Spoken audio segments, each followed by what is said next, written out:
तो इस लेक्चर में मेन हम बात करने वाले हैं लिम्फोमा के बारे में।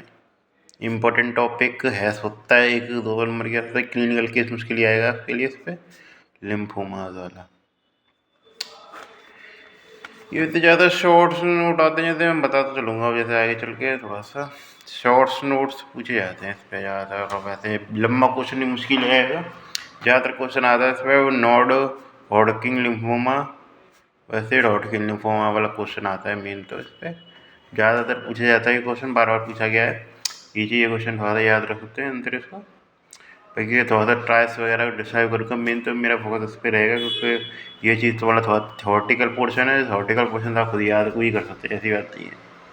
बाकी थोड़ा सा मैं बता दूँ तो नॉड हॉडकिन लिम्फोमा जो होता है, पहले तो लिम्फोमा क्या होता है कि जो जिसमें क्या क्या देख रहे कि जो WBC का एक्युमुलेशन मिल रहा है तो इस तरीके से।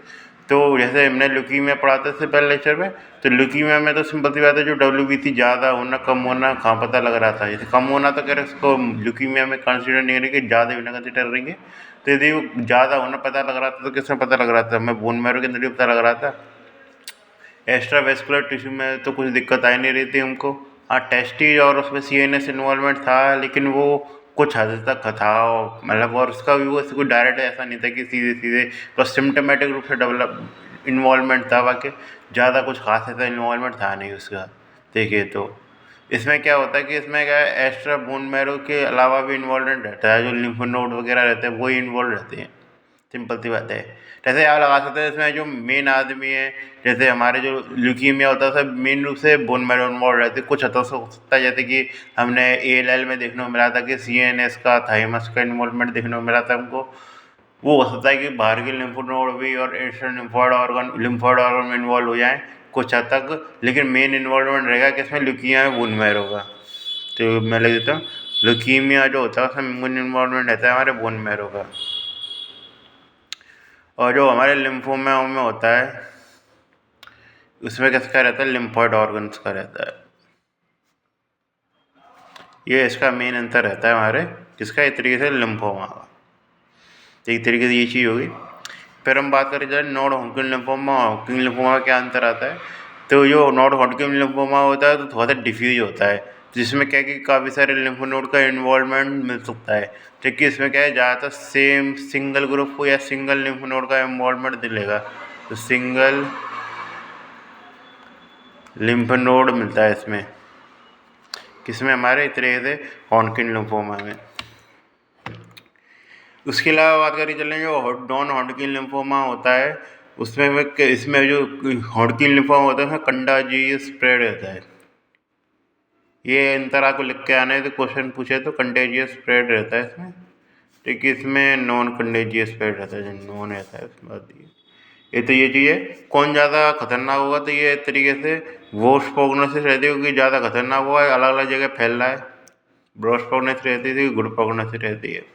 इसमें सिंपल सी बात है, एक्स्ट्रा लिम्फोनॉइड और लिम्फोइड ऑर्गन का इन्वॉल्वमेंट कम होता है। एक्स्ट्रा लिम्फ इन्वॉल्वमेंट कम रहता है, लेस रहता है। इसमें थोड़ा सा मोर रहता है, हालांकि दोनों में लेस रहता है, लेकिन सिंपल सी बात है कंपैरेटिवली देखें तो हॉडकिन लिम्फोमा में कंपैरेटिवली ज़्यादा लेस रहेगा, क्योंकि पोस्ट स्टेज 4 आती है। स्टेज बताऊंगा मैं हॉडकिन लिम्फोमा की, स्टेज 4 है जिसमें खाली आपको इन्वॉल्वमेंट देखने को मिलेगा। बाकी की किसी भी स्टेज में आपको एक्स्ट्रा लिम्फोइड का इन्वॉल्वमेंट देखने को मिलेगा। क्योंकि नॉन हॉडकिन लिम्फोमा में देखें तो एक या दो तो मैं टाइप ही बता दूंगा जिसमें आपको एक्स्ट्रा लिम्फोइड ऑर्गन का इन्वॉल्वमेंट देखने को मिलेगा। इसलिए ये चीज़ इंपॉर्टेंट है कि एक्स्ट्रा लिम्फोइड ऑर्गन का इन्वॉल्वमेंट किस में देखने को मिल रहा है। वेराइटी इसमें कम है, तो इसमें खाली एस्टन बार वायरस का इन्फेक्शन देखने को मिल जाता है। इसमें किसी भी वायरस का इन्वॉल्वमेंट होता है, जैसे HTLV वायरस होता है एक तरीके से टी सेल लिम्फोमा के लिए। उसके अलावा HIV का भी इन्वॉल्वमेंट होता है, और एस्टिन बार वायरस तो ही है। तो ये चीज़ रहती है एक तरीके से, कौन सी रहती है इसमें, इस तरीके से उसकी जो होते हैं एक तरीके से हॉडकिन लिम्फोमा। बाकी की इसमें थोड़ा सा करेक्टरिस्टिक फीचर ज़्यादा रजिस्टर्ड वर्क सेल रहता है। इसमें अलग अलग तरीके की मॉर्फोलॉजी मिल सकती है। इसमें जो मॉर्फोलॉजी मिलेगी उसका नाम रहेगा fix registered cell. Registered cell की भी कुछ ना कुछ टाइप देखने को मिल सकते हैं, उसके बारे में बताऊँगा। कहे तो हो सकता है मैं फ़ोटो भी दिखाऊँ, केयर में रोमिस देखनी पड़ेगी मुझे बगल में।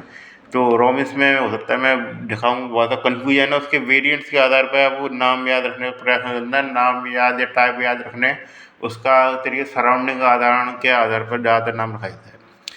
तो सबसे पहला जो टॉपिक मैं स्टार्ट कर रहा हूँ वो स्टार्ट करूँ मैं नॉन हॉडकिन लिम्फोमा को, कि थोड़ा सा ईजी है। हॉडकिन लिम्फोमा एक बार आपने समझ लिया, वो मतलब नॉन हॉडकिन लिम्फोमा थोड़ा सा समझने के लिए कठिन है, तो यदि आपने शुरुआत में भी लेक्चर दिखा था आपको समझ में आ जाए, तो इसलिए नॉन हॉडकिन लिम्फोमा के बारे में बातचीत करते हैं। तो नॉन हॉडकिन लिम्फोमा सबसे बड़ी चीज़ आती है इसको कैटेगराइज करना, कि कैसे कैसे कैटेगराइज कर सकते हैं।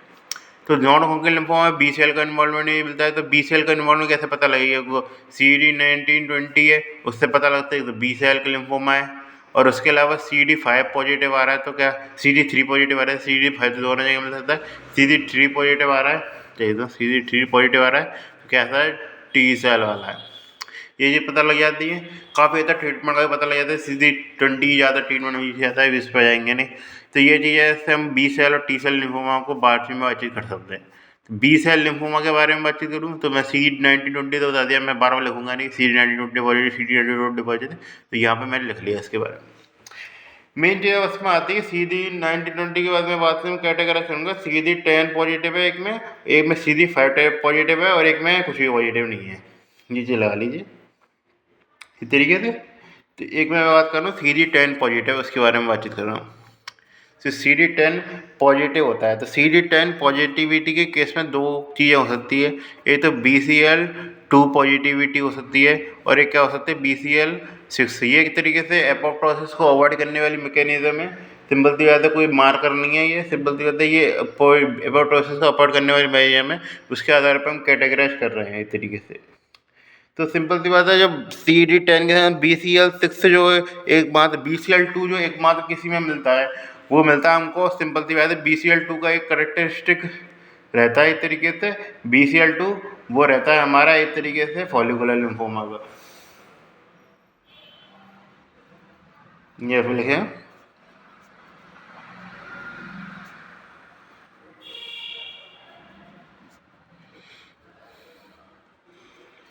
फॉलिकुलर लिम्फोमा से क्या हो जाते हैं, बड़ी बड़ी फॉलिकल्स देखने को मिलेंगी, तो इसलिए तो उससे क्या आप क्लिनिकल फीचर का क्या हिसाब लगा सकते हैं, सिंपल सी बात है फॉलिकुलर लिम्फोमा के। फॉलिकुलर लिम्फोमा का सिंपल सी बात है जो पता चल जाता है कि इसके लिम्फेडिनोपैथी देखने को मिलती है, वो कैसी वैक्सिंग एंड वेनिंग लिम्फेडिनोपैथी देखने को मिल जाती है। वैक्सीन एंड विनिंग लिम्फेडिनोपैथी देखने को मिलती है। म्यूटेशन रहता है इसमें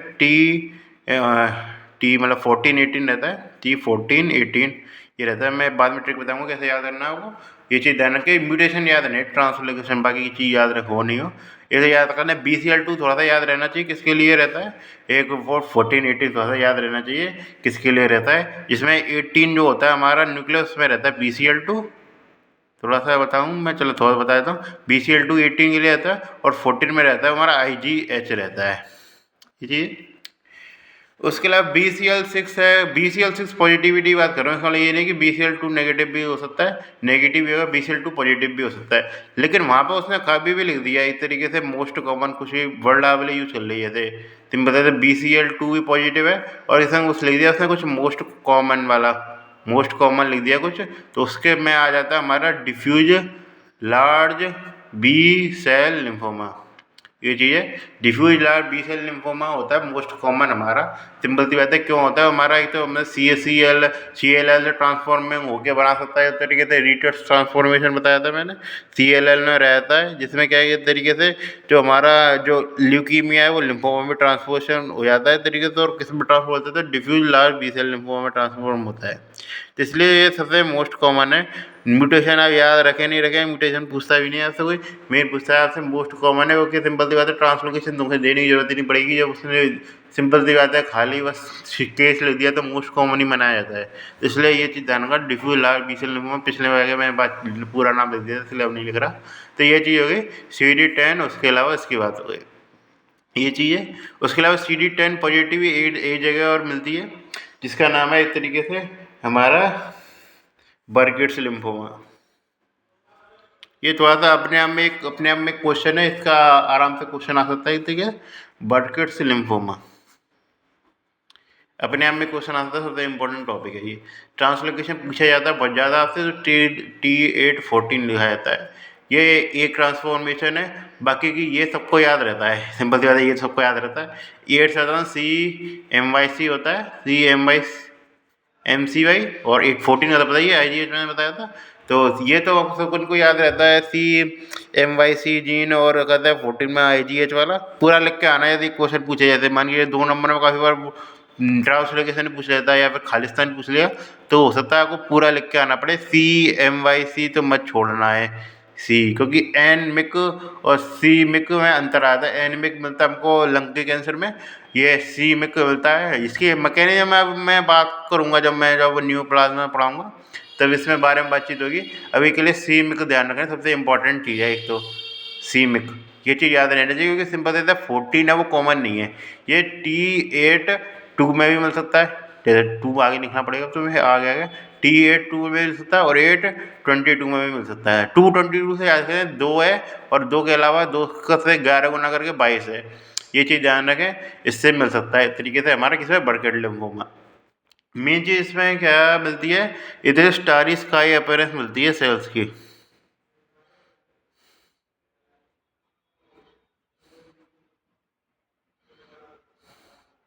स्टारी स्काई अपीयरेंस मिलती है हमें किसकी, इस तरीके से लिम्फोसाइट की।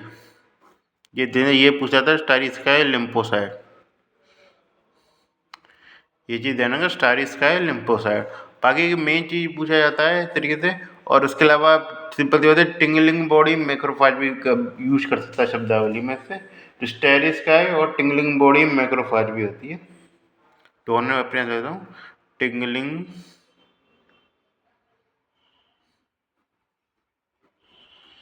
Body macrophage.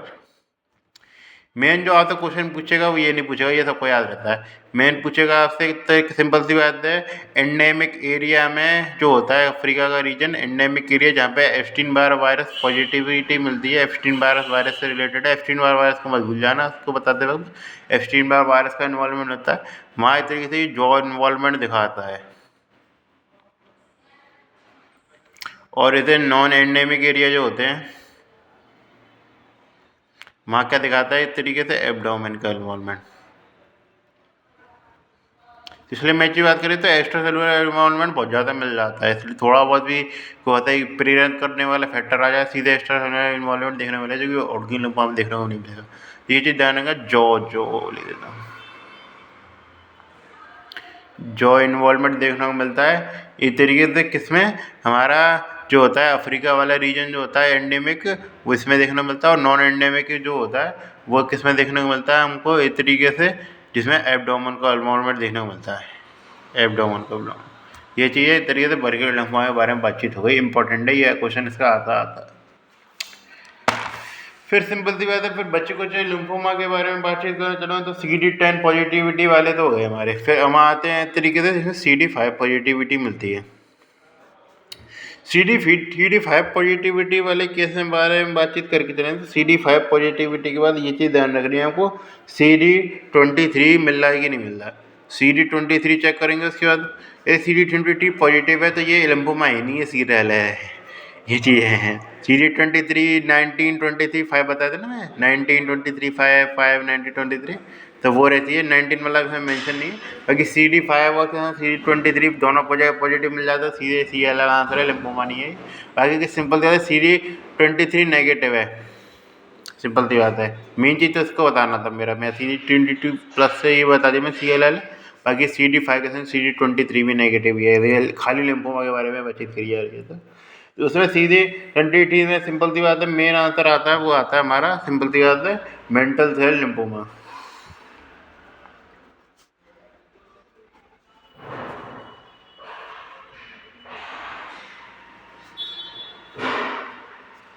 Mental cell lymphoma क्यों होता है, तो ये मेंटल जोन से अराज होता है, जो हमें लिम्फो नोड के ओरिजिन जोन पढ़ेंगे।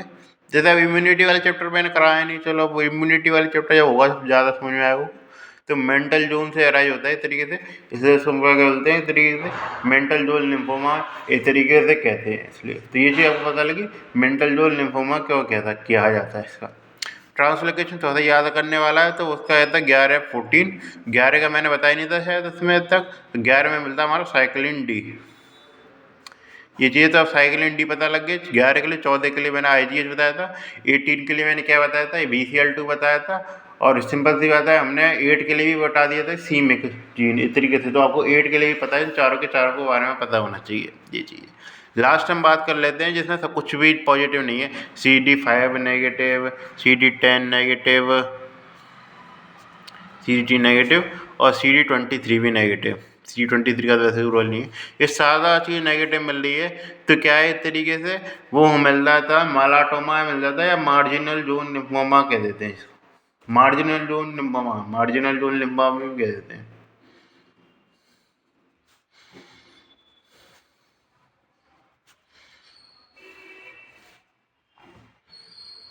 या मालाटोमा भी कह देते हैं, माल्टोमा।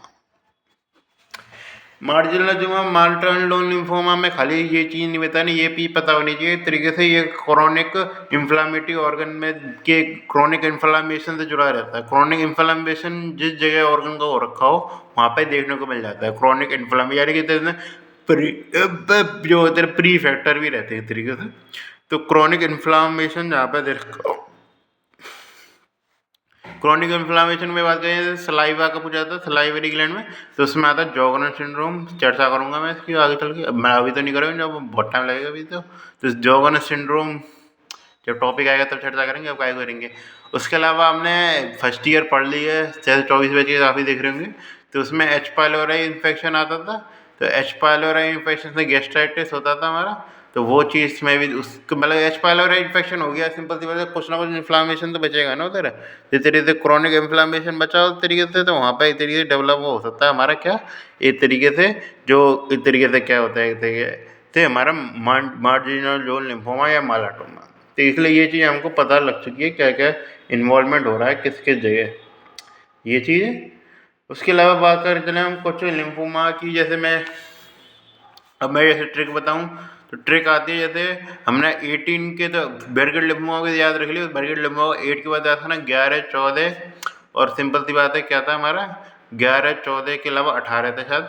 तो 18 से 14 और 11 और 18 से जोड़ के बन जाता है हमारा 11, 18, और 11, 18 क्या बन जाता है हमारा मार्जिनल जोन लिम्फोमा। जैसे मैं ट्रांसलोकेशन पता नहीं, ट्रांसलोकेशन रहता था 11, 18, ये बन जाता है हमारा मार्जिनल जोन लिम्फोमा। फिर हमारा देखिए शुरुआत वाली स्टेज में तो माँ पहले आती है, तो माँ पहले आ रही है, तो इसलिए सिंपल सी बात है 11, 14 क्या हो जाएगा हमारा मेंटल जोन लिम्फोमा हो गया एक तरीके से। फिर सिंपल सी बात है, फिर 14 और 18 के बाद का क्या बचा कचा आएगा हमारा फॉलिकुलर लिम्फोमा। ये चीज़ें फॉलिकुलर लिम्फोमा थोड़ा सा याद रखने वाला बात है, क्योंकि इसमें थोड़ा सा कन्फ्यूजन ज़्यादा रहता है, पता नहीं मुझे क्यों कन्फ्यूजन रहता था इसमें। फॉलिकुलर लिम्फोमा को थोड़ा सा याद रखें। बाकी मतलब सारे लिम्फोमा याद रखने हैं, ऐसी बात ना है कि याद नहीं रखने हैं और सब भूल जाने। हाँ, ये थोड़ा सा mental mental zone marginal zone वाला थोड़ा सा याद नहीं है, मालाटोमा वाला, कि जो है क्रोनिक इन्फ्लामेटरी ऑर्गन में देखने को मिल जाता है। सिंपल से आता है। Diffuse large cell B cell lymphoma में कोई आपसे पूछेगा नहीं, बर्केट लिम्फोमा में मैंने सारे इंपॉर्टेंट पॉइंट बता दिए, क्या क्या पूछ सकता है आपसे, सिंपल सी बात है। मेन रूप से फॉलिकुलर लिम्फोमा, चलो फॉलिकुलर लिम्फोमा बार बार ध्यान आता रहता है मुझे।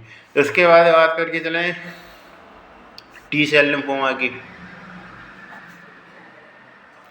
टी सेल लिम्फोमा में आता है मोस्ट कॉमन आपसे पूछा जाएगा, वो पूछा जाएगा अडल्ट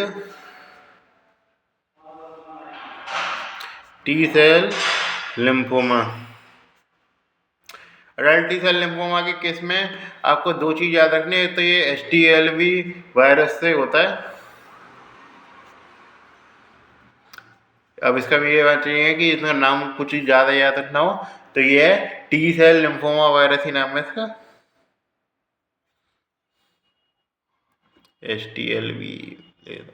HTLV वायरस पूछा जाता है, वायरस के इंपॉर्टेंट है, वायरस पता होना चाहिए मेन। और उसके अलावा थोड़ा सा इसमें क्लोवर लीफ वाली सेल मिलती है तरीके से, इस तरीके सेल्स में देखें, सेल्स कैसे मिलती है हमको, क्लोवर लीफ।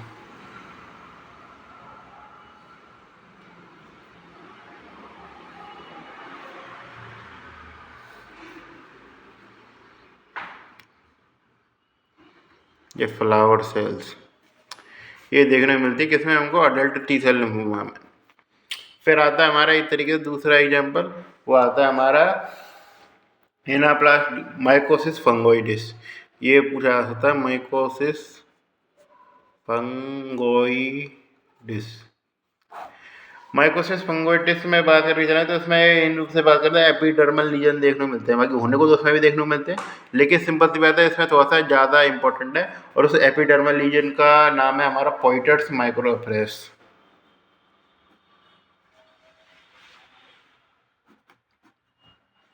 पॉइटर्स माइक्रोएप्रेस। और इसके अलावा क्या देखने को मिलता है हमको, ध्यान करें सेल कैसे देखने को, क्रिबरी फॉर्म सेल देखने को मिलेगी,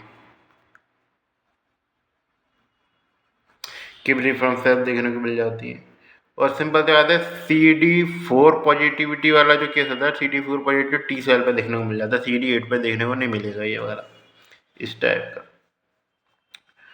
और उसके अलावा क्या बात करके चलें, ये चीज़ है तो ये चीज़ को ध्यान रखनी है, एपिडर्मल लीजन रहता है इसमें मेन रूप से ज़्यादातर आपसे एपिडर्मल लीजन दिखा के पूछेगा, क्वेश्चन पूछेगा तो ये चीज़ें, तो एपिडर्मल प्लाग देखने को मिल जाते हैं एपिडर्मल। जैसे एपिडर्मल लीजन के बारे में बात है तो इसका भी दे सकता है, यदि मान लिया HTL भी छाप दिया उसे तो एपिडर्मल लीजन छाप दिया तो ऐसी बात नहीं है, इससे केस में मिल जाता है, लेकिन खाली इसमें एपिडर्मल लीजन छाप रखा है तो आपको ये समझना है माइकोसिस फंगोइडिस का, तो एपिडर्मल लीजन देखने को मिल जाते हैं इसमें। इस तरीके से हो गया हमारा माइकोसिस फंगोइडिस। लास्ट में थोड़ा सा मैं इसी जगह बात कर लेता हूँ छोटे से कॉलम में, तो ये इस तरीके से क्या होगा हमारा, सिंपल सी बात है जो है वो एनाप्लास्टिक सी सेल लिम्फोमा हो गया।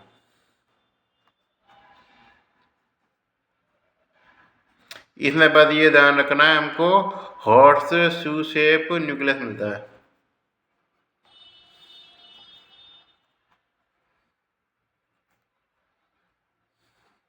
ये चीज़ ध्यान रखनी है। तो इस तरीके से हमारे टी सेल लिम्फोमा के तीनों टाइप हो गए।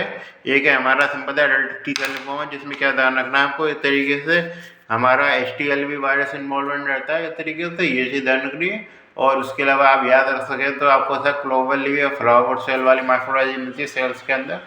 मेन चीज़ आप पैथोलॉजी पढ़ना तो आपको सेल्स की मार्फोलॉजी पता होनी चाहिए, मेन तो ये पैथोलॉजी का मैं मेन चैप्टर मानता हूँ, इसलिए क्योंकि सिंपल ज़्यादा आपको मेडिसिन एक्सटेंड में कुछ खास एक्स्ट्रा मिलेगा नहीं, जो भी मिलेगा वो पैथोलॉजी भी मिल जाएगा, तो इसलिए ये चीज़ है। और उसके अलावा माइकोसिस फंगोइडिस में पाइट्रोविस पोर्टिस माइक्रोवेव से याद रखे नहीं रखे, मेन चीज़ आपको याद रखनी है इसमें एक तरीके से क्रिबिफॉर्म सेल रहती है, क्रिबिफॉर्म न्यूक्लियस रहता है इस तरीके से। और उसके अलावा क्या रहता है कि CD4 पॉजिटिविटी वाला रहता है, CD4 पॉजिटिव रह सकता है, क्वेश्चन में ये भी पूछा था CD4 रहता है CD8, तो CD4 पॉजिटिविटी वाला रहता है, और एपिडर्मल लीजन देखने को मिलते हैं इसमें। तो एनाप्लास्टिक में तो किसी आ जाना है और सेल न्यूक्लियस देखने को मिल जाता है। तो इस तरीके से हमारा नॉन हॉटकिन लिम्फोमा है, लिम्फोमा का पूरा नहीं हुआ बचा है, तो नॉन हॉटकिन लिम्फोमा इस तरीके से ये पूरा होता हुआ। अब हम बात करेंगे हॉटकिन लिम्फोमा के बारे में।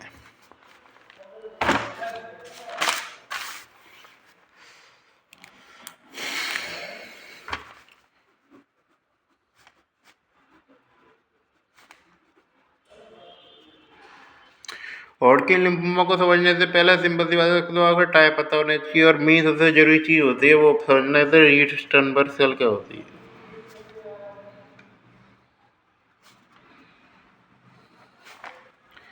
ये चीज़ आप बताना चाहिए, रीट स्टर्नबर्ग हॉटकिन लिम्फोमा के बारे में पूरी चर्चा कर दिया, रीट स्टर्नबर्ग सेल का मेंशन नहीं किया तो उसका कुछ मसला नहीं है। रीट स्टर्नबर्ग सेल सबसे मेन है, थोड़ा सा आप चाहे तो डायग्राम भी बना के आ सकते हैं इसका, रीट स्टर्नबर्ग सेल का, जैसे उनको पेंसिल हो तो पेंसिल छिली हुई नहीं है। तो रीट स्टर्नबर्ग सेल ध्यान रखना, इसमें क्या कहते हैं न्यूक्लियस रहता है, और जो क्लासिकल शेप जो होती है वो आउल आई रहती है। कैसी शेप रहती है इसकी, आउल आई एपिटेस रहती है, आउल आई न्यूक्लियस से रहते हैं इस तरीके से कुछ हद तक।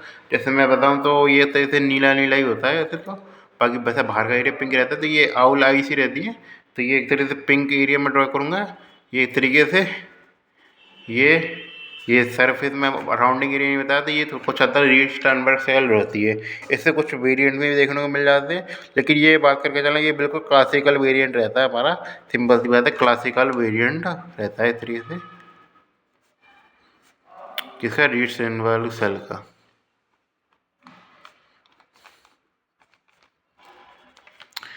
सिंपल सी बात है, तो अब रीट स्टर्नबर्ग सेल तो है ही एक बात की मेन, सिंपल सी बात है हम क्लासीफाई करेंगे इस तरीके से, जैसे इसके और कुछ खास और भी वेरिएंट देखने को मिलते हैं, इसलिए मैं मेंशन कर देता हूँ एक तरीके से। तो इसमें क्या कि इस तरीके से ये जैसे इसमें आसपास तो साइटोप्लाज्म बहुत ज़्यादा मिल रहा था, लेकिन जैसे मान के चलो ईस्टर्न बस है, छोटी मोटी सी है, लेकिन उसके आसपास का एरिया पूरा खाली है, तो खाली छोड़ दिया मैंने एरिया। अब ये लग रहा है फैट सेल है, फैट सेल में कोने में न्यूक्लियस होता है, बीच में नहीं होता। तो ये क्या होता है, इस तरीके से हमारा क्या हो जाता है, लेकुनर वेरिएंट हो जाता है, जिसमें आसपास का एरिया खाली छोड़ दिया है मैंने। और उसके अलावा क्या होता है, हमारा मोनोन्यूक्लियर वेरिएंट देखने को मिल जाता है। मोनोन्यूक्लियर वेरिएंट में क्या होता है कि आपको समझ में नहीं आता, बस पूरा एक छोटा सा न्यूक्लियस दिखता है एकदम नोडा नोडा सा। चाहे तो मैं मेंशन करता हूँ तो दिखा देता हूँ। तो ये जो एक तरीके से मैंने बताया था, ये हमारी एक तरीके क्लासिकल रीस्टर्नबस है, जिसमें दो आउलाई अपीरियंस टाइप की थी सेल मिल रही है, बीच में साइटोप्लाज्म है वो भरा हुआ है, आसपास की हमने चर्चा करी रही है उसमें। तो वो ये बात है। अब सिंपल सी बात है, इसमें क्या केस में यदि मान के चला आउलाई अपीरियंस तो मिल रही है, लेकिन आसपास की चर्चा के बारे में बात करें तो उसमें पता लग रहा है हमको खाली एरिया काफ़ी है। इसमें देखिए कालिक सर खाली एरिया है, तो खाली एरिया जब भी देखने को मिल जाता है, इसमें तो साइटोप्लाज्म से भरा हुआ था, बाकी नहीं भी हो सकता है। तो उसमें बस ये है आउटलाइन पे थोड़ा सा करेक्टरिस्टिक का रहता है। तो ये चीज़ याद करके लिए, यदि आसपास के एरिया खाली मिल रहा है तो वो रहता है हमारे लिए लेकुनार वेरिएंट हो गया। और उसमें बात की चले, सिंपल सी बात है, यदि पूरा का पूरा डार्क डार्क से हो गया, मान के चले सेल्स हमारे सीधे सीधे डार्क सी सेल होगी, तो वो हो गया एक तरीके से हमारा, सिंपल सी बात है, क्या हो गया, ऐसे मोनोन्यूक्लियर वेरिएंट हो गया ये चीज़ है। और ऐसे बात हो जाए, ऐसे लिम्फोसिटिक वेरिएंट भी रहता है, ज़्यादा कुछ खास अंतर रहता नहीं है। मोनोन्यूक्लियर लिम्फोसिटिक वेरिएंट ऊपर से देखने में जैसे लगता है, वहाँ से पूछेगा भी नहीं डिफ्रेंशिएट करने को। बस ये है कि थोड़ा सा इसमें न्यूक्लियस जो होता है वो तरीके से थोड़ा कंपैरेटिवली छोटा रहता है। इसमें जैसे जैसे इसमें सिंपल दोनों में लो वो जो बनने का काम था वो तरीके से दोनों में हो रहा था, इस जगह तो लोब है नहीं है। इसमें क्या बात करके चलें तो सिंपल जैसे मेन चीज़ खास बात ध्यान रही हो, क्लासिकल जो होती है उसमें हमारी बायोलोब्ड है, ये सिंपल सी बात है। और जो नॉन क्लासिकल में लेकुनर में मेन चीज़ उसमें ये पता होना चाहिए कि जो सेल का जो न्यूक्लियस है उसके आसपास खाली एरिया मिलेगा। ये एक सिंपल सी बात है, किसकी खास बात है एक तरीके से हमारे लेकुनर वेरिएंट की। और मोनोन्यूक्लियस वाले की क्या खास बात है कि हमारा पूरे डार्क ब्लू न्यूक्लियस मिलेगा, ये चीज़ है। कुछ जगह हो सकता है साइटोप्लाज्म थोड़ा ज़्यादा मिल जाए, कुछ जगह हो सकता है कम मिले, लेकिन ये कि डार्क ब्लू न्यूक्लियस से मिलेगा देखने को। सिंपल सी बात है। इसमें ये बात करके चले, इसमें ये चीज़ बात करके चले, थोड़ा सा छोटा न्यूक्लियस मिलेगा कंपेरेटिवली, तो काफ़ी ज़्यादा सिमिलरिटी दर्शाता है। ये हमारी सिंपल सी बात है, किससे हमारे इधर लेकुनर वेरिएंट से। लेकिन इसमें क्या मिलता है कि थोड़ा सा स्मॉल न्यूक्लियाई मिल जाता है, ये चीज़ है। तो ये थोड़ा सा खास बात है कि आसपास का एरिया जैसे मतलब सफ़ेद मिलेगा, इसमें हो सकता है जरूरी सफ़ेद नहीं मिले, हो सकता है इसमें जो मिले एक तरीके से पिगमेंट मिले, पीले पीले पिगमेंट देखने को मिल जाए। लेकिन इसमें मेन चीज़ क्या रहने वाली है, एक तरीके से हमारा मोनोन्यूक्लियर वेरिएंट में कि स्मॉल न्यूक्लियस देखने को मिलेगा कंपेरेटिवली। हाँ, मोनोन्यूक्लियर वेरिएंट दोनों के दोनों सही है, मतलब ये भी मोनोन्यूक्लियर वेरिएंट क्यों है, क्योंकि इसमें एक ही न्यूक्लियस देखने को मिल रहा है। सिंपल सी बात है। इसमें ये चीज़ बात करें, मेन इसमें ऐसा होना चाहिए कि थोड़ा सा साइटोप्लाज्म में वो इतनी न्यूक्लियस छोटा देखने को मिलेगा, तो इसलिए लिम्फोसाइट वेरिएंट या फिर स्मॉल न्यूक्लियर वेरिएंट भी हो सकते हैं, तो इसलिए थोड़ा सा छोटा न्यूक्लियस देखने को मिलेगा इस तरीके से। तो ये चीज़ आपको सारे ड्राफ्ट होंगे तो क्लासिकल टाइप हो जाता है हमारा। ये मैं तो बहुत बेकार बना रहा था, इसलिए मैंने बताया नहीं उसको। सही है चीज़ें आप समझ सकते हैं। पहचानना थोड़ा सा लेकुनार को थोड़ा सा आसान रहता है पहचानना, लेकुनार और ओवलाई का। इसमें थोड़ा सा कन्फ्यूजन रहेगा पहचानने में, क्योंकि आसपास की सेल भी देखने को मिल रही है एकदम ऐसी, इसलिए ये चीज़ है। बाकी की सिंपल सी बात है, इसके आधार पर डिफरेंशिएट नहीं करते, इसके आधार पर क्लासिफिकेशन नहीं करते, ये सेल्स के टाइप है, इसके आधार पर कोई क्लासिफिकेशन नहीं हो रहा हमारा। बस मेन चीज़ आपसे पूछा सकता है फिर पॉपकॉर्न सेल, अब उसमें दोबारा करके दिखाना है, ये दिखा देता हूँ।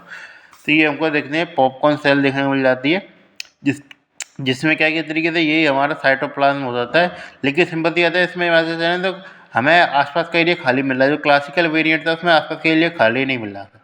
अब ये तो क्या लेकुनर वेरिएंट भी हो गया इस तरीके से। तो जो लेकुनर वेरिएंट है उसमें क्या है कि इस तरीके से जो हमारा न्यूक्लियस था उस बाइलोब्ड होना ज़रूरी नहीं था। सिंपल सी बात है, जो उसमें न्यूक्लियस था इस तरीके से, इसको मैं जब दोबारा देखूँ तो सिंपल सी बात है, जो खाली एरिया था इस तरीके से वो दूर दराज सारे ही थे, ये नहीं था कि आसपास का एरिया खाली है। इसमें जैसे आसपास का एरिया ही खाली है और उसके बाद न्यूक्लियस बड़ा है। सिंपल सी बात है, ऐसे लगा सकते हैं कि इसमें आसपास का एरिया है वो खाली हो नहीं हो, लेकिन उसका जो खाली एरिया है वो बड़ा है। उसमें खाली एरिया बड़ा नहीं है, इसमें देखिए तो खाली एरिया ज़्यादा बड़ा नहीं है, लेकिन क्या है कि वो जो है ना वो न्यूक्लियस छोटे छोटे से है हमारे, तो इस तरीके से पॉपकॉर्न टाइप के से नज़र आते हैं। जैसे पॉपकॉर्न जो होता है खोलते हैं तो उसमें आसपास सफ़ेद एरिया होता है, बीच में एकदम न्यूक्लियस से दिखता है, तो सफ़ेद एरिया बिल्कुल छोटी सी परत रहती है सफ़ेद एरिया की। और जैसे पॉपकॉर्न तो मैं खा लेके हूँ, तो ये तरीके से पॉपकॉर्न सेल होती है। बाकी पूछता कोई भी नहीं है, आपको सीधे बस पॉपकॉर्न सेल चाप के दे देगा। इसलिए ये मैं तो समझाने का मूड था, इसलिए मैं समझा रहा हूँ, बाकी और इससे कोई रिलेशन है नहीं है आपका। ये चीज़ तो ये रॉबिन्स है, कौन सा एडिशन है अब ये चीज़ देख लेना, पता नहीं कौन सा एडिशन है ये, अब पता नहीं यार, देख लेना आप, देख लेना पेज नंबर है ये शायद, जहाँ तक है 610 पेज नंबर है, तो इसलिए ये चीज़ जान। तो इस तरीके से हमने सारे वेरिएंट की चर्चा करी थी। लेगुनर वेरिएंट, मोनोन्यूक्लियर वेरिएंट और लिम्फोसिटिक वेरिएंट भी आ जाता है, ये सारे वेरिएंट है। तो सिंपल सी बात है, हम बात कर रहे हैं क्लासिकल हॉटकिन लिम्फोमा की। क्लासिकल हॉटकिन लिम्फोमा किस आधार पर कहते हैं, तो उसमें CD15 और CD15 का दुगुना लगा लिया CD30, ये दोनों पॉजिटिव रहते हैं, सिंपल सी बात है। और उसके आधार पर उनकी क्लासिकल हॉटकिन लिम्फोमा का फिर दोबारा क्लासिफिकेशन होगा, क्लासिकल का फिर क्लासिफिकेशन तो होता है हमारा, पहला आया था most common nodular sclerosis. Nodular sclerosis में बात करके चलें तो मेन रूप से इसमें आता है लेकुनार वेरिएंट देखने को मिल जाता है। ये क्वेश्चन पूछ सकता है कि लेकुनार वेरिएंट किस टाइप के वेरिएंट में देखने को मिलता है। नोडुलर स्क्लेरोसिस ये मोस्ट कॉमन वेरिएंट रहता है इस तरीके से। सिंपल सी बात है, लेकुनार सेल देखने को मिलेंगी, और कैसे नोडुलर से लगा सकते हैं, नोडुल्स देखने को मिल जाएंगे। अब इसकी मॉर्फोलॉजी अब मैं बार बार दिखाऊंगा नहीं, सिंपल सी बात है, थोड़ा सा आपको भी किताब खोल के देखना जरूरी है। तो ये चीज़ें नोकुलर वेरिएंट देखने को मिलता है, नोडुलर स्क्लेरोसिस है। और उसके अलावा कौन से वेरिएंट रहते हैं हमारे, मिक्स्ड सेलुलरिटी वाला, मिक्स्ड में बात करके चलें तो मिक्स्ड में वो होता है बैकग्राउंड से मिक्स्ड हो रहता है, बैकग्राउंड मिक्स है। इसका मतलब ये नहीं है कि सिंपल जो है सब तरीके की सेल देखने को मिल जाएंगी, हमारा मिक्स से उससे कोई मतलब नहीं है। वेरिएंट देखने को मिलेगा हमको, उसमें क्लासिकल वेरिएंट देखने को मिलेगा, क्लासिकल रीस्टर्नबर्ग सेल, ये लिम्फोसाइटिक वेरिएंट रीस्टर्नबर्ग सेल, रीस्टर्नबर्ग सेल बार बार लिखी कर सर रीस्टर्नबर्ग सेल की जो ये चीज़ है। नोडुलर स्क्लेरोसिस मिक्स्ड, फिर आता है lymphocyte reach, lymphocyte reach variant में और लिम्फोसाइट पीरियड वेरिएंट में अंतर है, वो नॉन क्लासिकल में चला जाता है। तो लिम्फोसाइट रिच में बात करते चलें कौन सा वेरिएंट देखने को मिलेगा, लिम्फोसाइट रिच में हमारा मोनोन्यूक्लियर वेरिएंट देखने को मिलेगा, लिम्फोसिटिक वेरिएंट नहीं देखने को मिल जाता है। ये मिक्स्ड लिम्फोसिटिक मोनोन्यूक्लियर रीस्टर्नबर्ग सेल लिखना पड़ेगा। बैकग्राउंड से जब मिले, बैकग्राउंड में क्या हो गया, हमको लिम्फोसाइट है। बार बार इसको क्लासिफिकेशन लिखने का मेरा मेन उद्देश्य ये है कि आपको पता लगे कि ये जो हम क्लासिफिकेशन कर रहे हैं वो एक तरीके से इसके आधार पर नहीं कर रहे कि सेल किस प्रकार की मिले, इस प्रकार के आधार पर कर रहे हैं कि तरीके से हमारा बैकग्राउंड है वो किस प्रकार का मिल रहा है, वही सबसे ज़्यादा ज़रूरी है इसे क्लासिफिकेशन करने में।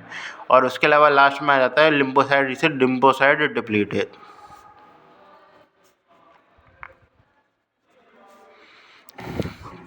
लिम्फोसाइट डिप्लीटेड किस में देखने को मिलता है, लिम्फोसाइट डिप्लीटेड उसमें कुछ भी मतलब नहीं है, बस लो लिम्फोसाइट रहती है पेरीफेरी में, बाकी कोई ऐसा सेंस नहीं है, कोई पूछता नहीं है उसको।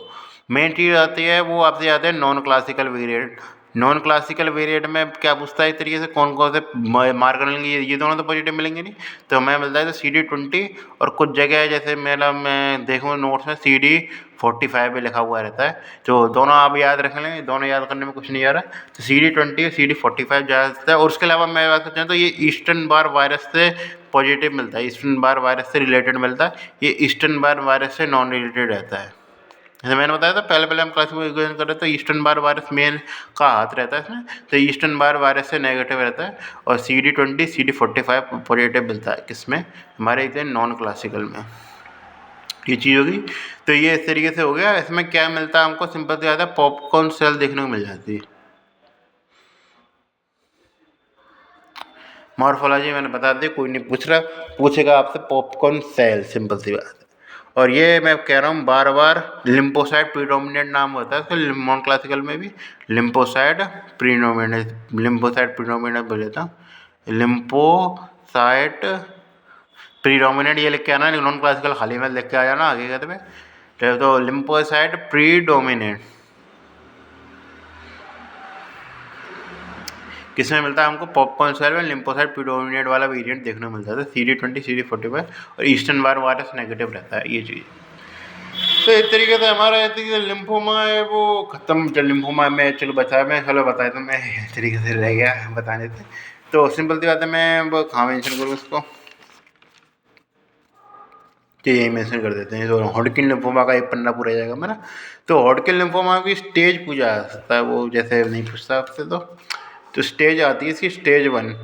स्टेज 1 स्टेज 1 जो होती है उसमें क्या होता है स्टेज 1 में, तो स्टेज 1 जो होती है उसमें क्या होता है एक तरीके से बस single group lymph node involve रहते हैं।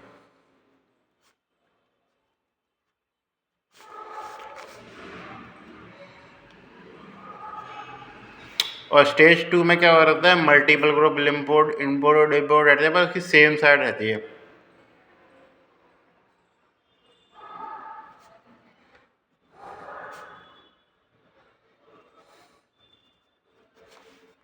स्टेज 3 में क्या रहता है स्टेज 3 में पर क्या है डिफरेंट साइड ऑफ रहते हैं। डिफरेंट साइड किसके आधार पर डिसाइड करते हैं हम डायाफ्राम के आधार पर। डायाफ्राम से डिफरेंट साइड पे होते हैं। डायाफ्राम जो ऊपर और नीचे दोनों इन्वॉल्वमेंट आएगा डिफरेंट साइड पे इन्वॉल्वमेंट है।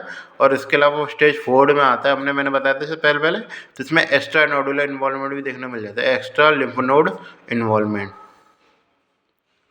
ये चीज़ है।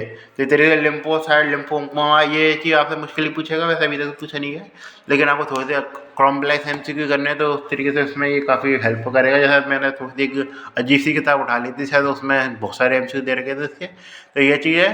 तो इसमें जाने का थोड़ा क्लासिफिकेशन याद रखना थोड़ा बड़ी चीज़ों के लिए इंपॉर्टेंट है।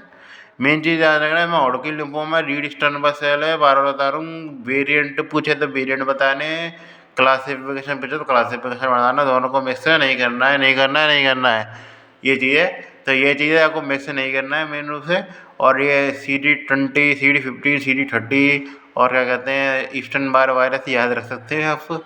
और मेन मैं पूछा बार बार कह रहा हूँ पॉपकॉर्न सेल वाला बहुत ज़्यादा पूछा जाता है। ये क्लासिकल के सब याद रह जाते हैं सभी लोगों को, पॉपकॉर्न वाला किसी को याद नहीं रहता। तो पॉपकॉर्न खाते समय उसको याद रखना भी ज़रूरी है। पॉपकॉर्न खा के आप सोचें उसको बार बार। ये चीज़ इतनी सारी मेहनत मैं 2-4 नंबर या 10-5 नंबरों को सही कराने के लिए कर रहा हूँ सेकेंड ईयर के हिसाब से। बाकी पेपर कितना कठिन आता नहीं है। तो ये चीज़ है 10 नंबर के मतलब जो इस तरीके MCQ फ्लैश में क्वेश्चन ऐसे रहते हैं इंपॉर्टेंट। तो इसलिए ये चीज़ हमारा लेक्चर खत्म हुआ है इस तरीके से लिम्फोमा का। आगे चल के हम सिंपल सी बात है बच्चों कुछ जो टॉपिक है इस तरीके से इस चैप्टर को ख़त्म करने का प्रयास करेंगे।